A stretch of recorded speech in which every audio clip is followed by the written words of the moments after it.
Депутатский запрос премьер-министру Бектенову, генеральному прокурору Асылову от фракции «Ак Жол».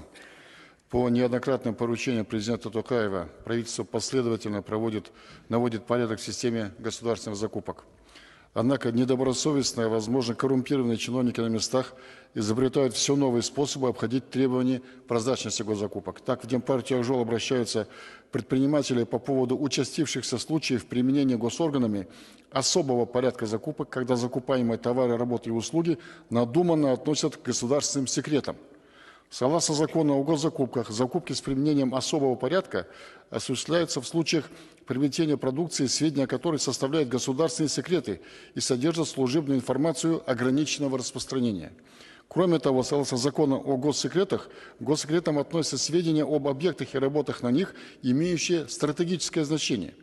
Для отнесения таких сведений к госсекретам существует свой порядок и имеется утвержденный перечень, подлежащий засекречиванию. Однако бизнес сообщает о нарастании примеров, когда госорганы с целью лоббирования интересов отдельных поставщиков переводят свои закупки на особый режим, ссылаясь на причастность предмета закупок к государственным секретам.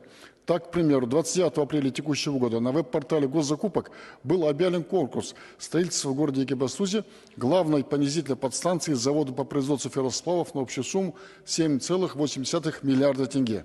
А уже 5 июня организатор в лице Управления госзакупок по Павлодарской области без законных оснований, а просто ссылаясь на корректировку цены, отменяет конкурс и проводит закупки с применением особого секретного порядка. Однако в указанном случае данный объект закупки никак не мог быть отнесен к госсекретам или к информации ограниченного распространения, поскольку организатор уже в апреле опубликовал все сведения, относящиеся к строительству объекта. Кроме того, с какой стати обычное строительство завода вдруг стало секретным объектом? Аналогичная ситуация сложилась в этом же 2024 году с госзакупками в Туркестанской и Атырауской областях, где обычные процедуры вдруг стали стратегическими и секретными. Следует напомнить, что в 2017 году отделом строительства города Усть-Каменогорск были заключены договора по строительству 2 подстанций, закупки которых переведены в режиме секретности, несмотря на то, что данные объекты не входят в перечень, подлежащий засекречиванию. Однако Департамент внутреннего госаудита по ВКО признал данные закупки незаконными и постановил их отменить. Получается, Министерство финансов разрабатывает подзаконные акты с целью участия в закупках квалифицированных поставщиков, а отдельные организаторы госзакупок своими коррупционными схемами обходят все законы в угоду избранным поставщикам. Демпартия «Ак Жол» считает такие действия чиновников незаконным ограничением честной конкуренции с явными признаками коррупции. Полагаем, что подобные действия организаторов должны рассматриваться через статьи 361 Уголовного кодекса как злоупотребление должностными полномочиями. Глава государства Касым-Жомарт Кемелевич Токаев в своем первом послании в 2019 году отметил, 75% госзакупок осуществлены неконкурентным способом из одного источника и указал, что пора закрыть эту кормушку для чиновников и разного рода прилипал. Но, как видим, чиновники упорно сопротивляются и изобретают все новые фокусы.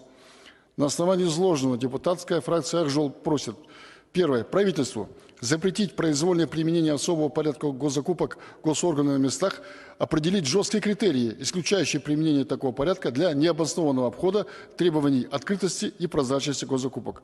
Второе. Генеральную прокуратуру провести прокурорскую проверку закупок госорганов, применивших особый порядок, со ссылкой на причастность закупаемой продукции к государственным секретам. С уважением, депутаты фракции «Ак Жол», Первашев, Еспаева, Иса, Барлыбаев, Юрубаев, Бисимбаев. Спасибо за внимание.